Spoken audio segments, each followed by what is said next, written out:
So welcome everybody, and thank you for joining us for our 23rd Ogre tutorial of the season.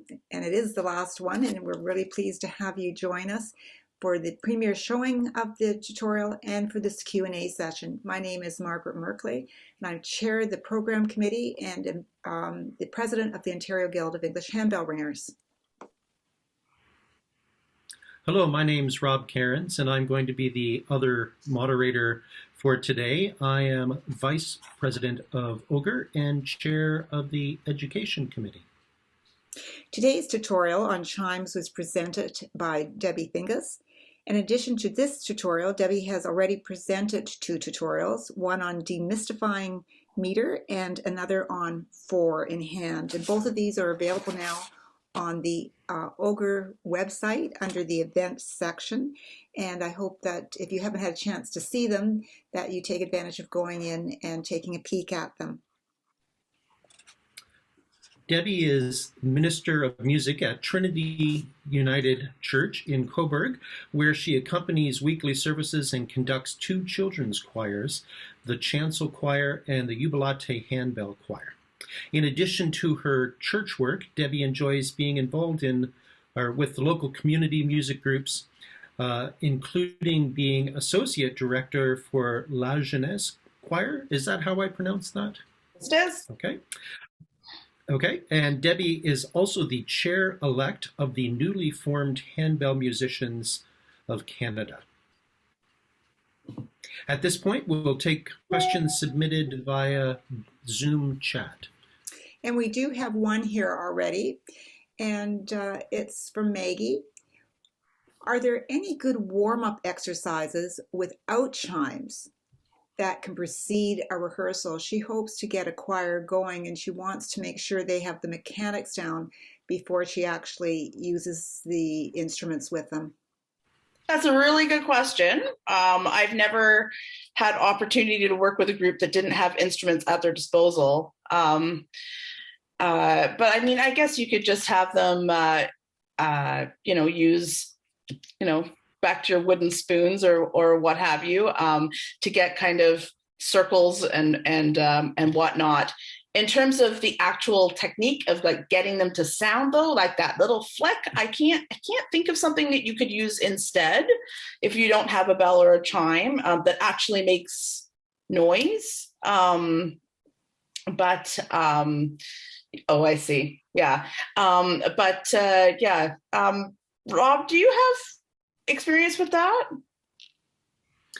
Not with specifically doing like a group that doesn't have instruments. I mean, you could.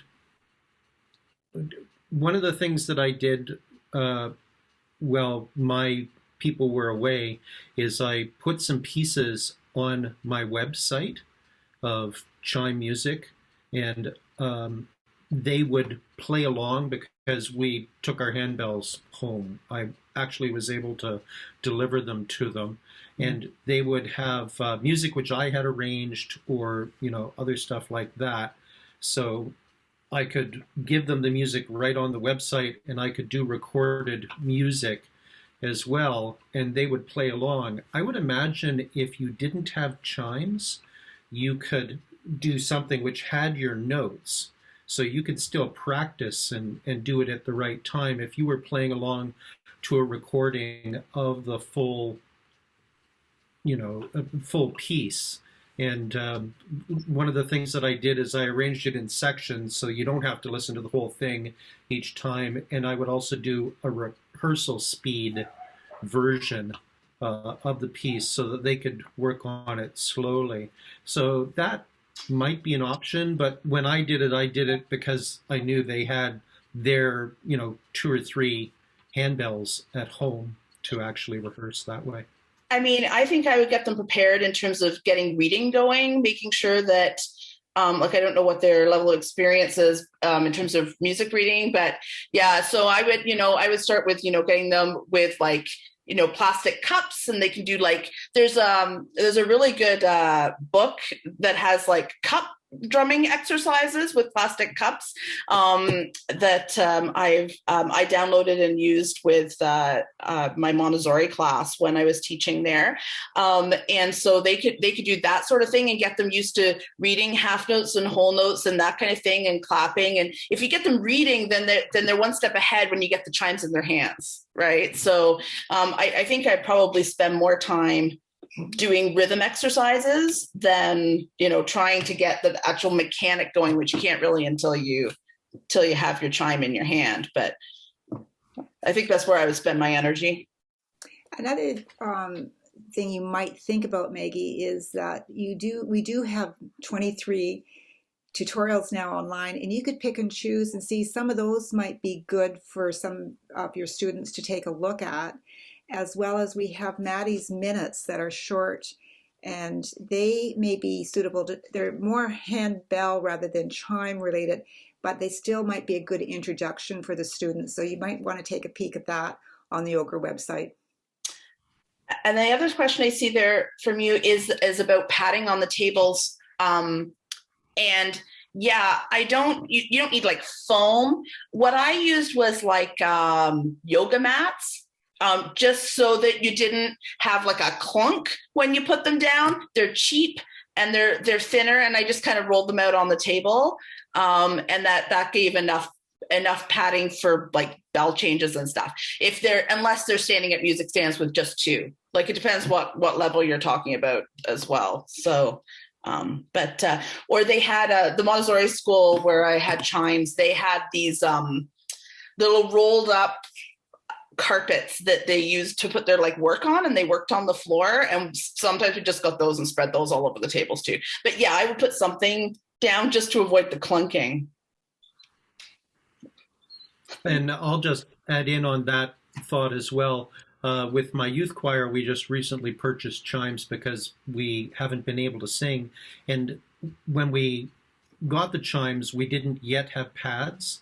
So the kids were at home rehearsing, and they would do some layers of towels on whatever surface they were rehearsing on, just to give a little bit, because you really don't want the chime going onto a hard surface. Yeah. Anything that you can do to kind of lessen that a little bit. Yeah. Go on to another question. Can you overplay a chime? Yeah, I think it's kind of like a recorder. If you have a recorder and you blow really hard, it sounds really bad. And so I think this is the same with chimes. So yes, they're a gentle instrument. They're not a loud instrument, and just sort of, yeah, you can't really get a really true large sound out of them. So I think that they get the sound changes when you really hit them hard, and you get a bit of a clunk, and you get different, I don't know if it's different overtones or what it is, but yeah, I would definitely go gentle, even within your dynamic range. Thank you. Debbie, when you're looking for music for hand chimes, is there any handbell music that cannot be used with hand chimes? I mean, probably if you got complicated enough, your level 5 stuff or whatever. I mean, your substitute techniques are going to get like really crazy, and it's not going to sound right. But I mean, I think most things can be adapted. So when in the tutorial, when I was talking about, the chart that was there with the different techniques and what you can substitute, I think most of the time you can find ways to substitute. Something that involved one person, I mean, you can't, with a whole row of bass bells that's malleting away like some kind of, I mean, it's not going to probably be effective trying to get that out on chimes using alternate techniques. So I think you just have to kind of go by style as much as anything. But most things I think you can probably adapt. We have a comment from Lloyd in the chat, and he's saying that his wife uses chimes for grade 2 level music, so kids kind of age 8 9. Okay. And she found that Chameric shape with the rounded kind of chime was a little bit easier to hold than the Malmark, which is square. And I know that you showed that in your video. You held up a Malmark one, and I pulled these out because I happen to have some Chameric chimes at home. So you can, if I hold it up, they've got see the corners cut off. Yeah. And if I do one of the bigger ones, you can see it more. Yeah. You can see it much better. And one of the things I found with the Chameric, which I really quite like, is this is actually, when you get up into the higher ones, this is a solid piece of metal. The Malmark ones, it's still a tube. Hollow. So these are, small but kind of substantial. So that was just a comment, and since I happen to have a couple of those chimes I just thought I'd hold them up so you could see. Thank you. I think that also if you were foreign handing them, that would also be an advantage, having a little bit of that radius there. Like if you're foreign handing the chimes, I think that would be... Yeah, these definitely look like they would be easier for that. That's what I'm thinking. We have Malmark chimes, but yeah, I think that they would be simpler. But I'll go on to another question then, since I was chatting with you about this. Do you ever dampen chimes on the table, like on your pads? Yeah, you can do that, but you have to be careful, because if you give them to a bunch of little kids, you've got to be careful they don't turn it into like a mart, right? Because you don't want to be smacking those things. But yes, if you're anything that touches the edge of your chime is gonna make it stop pretty much immediately, right? Like they're pretty responsive. So yep, you can absolutely table damp if you have something soft on your tables to damp them on. Debbie, the next question would be one that anybody who's who has had an opportunity to ring hand chimes over the years. Sometimes you go and you try to ring it and it just won't ring. Yeah. Okay. Is there anything you can do about that? I mean, sometimes they're just finicky, but you can check. I don't know if Rob, you want to hold up your chime again, but they have like a little round piece there, the little black round piece. And yeah, let me just show it, because unless I talk, the video won't actually go over to me. Sure. Right. So we're talking about this little piece right here on the clapper mechanism. Go ahead. Yeah. So that round thing isn't actually round. It's kind of oval. And you want to make sure that like the amount of the oval that is between the clapper and the chime will affect how far away one is from the other, and you can adjust it by turning it.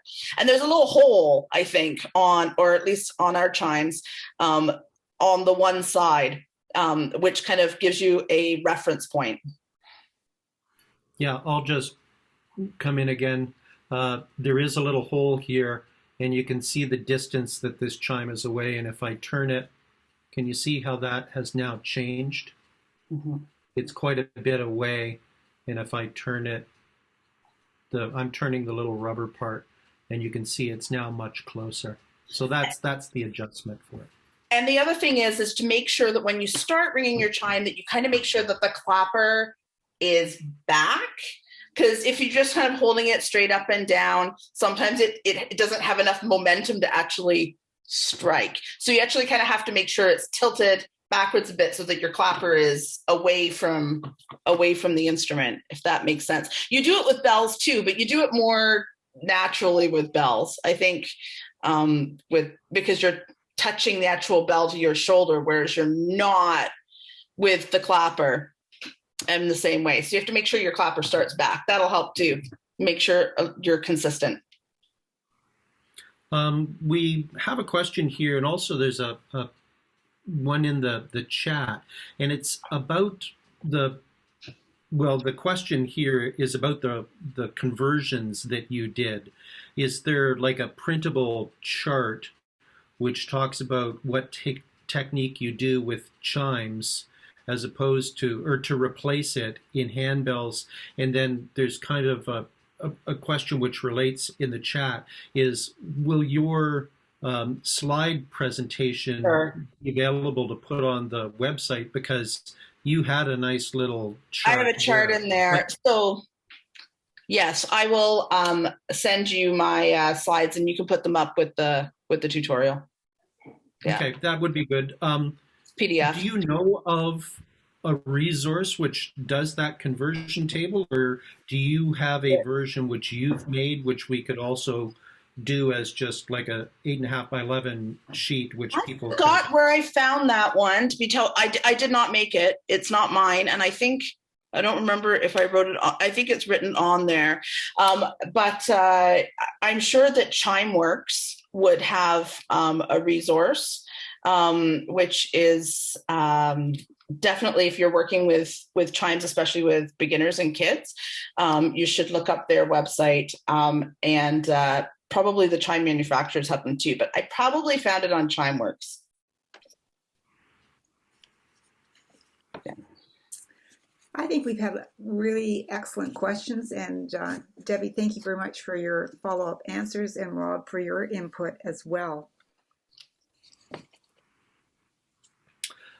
On behalf of the Ontario Guild of English Handbell Ringers, we want to thank you for joining us this afternoon, watching Debbie's video, and then for participating in this Q&A session.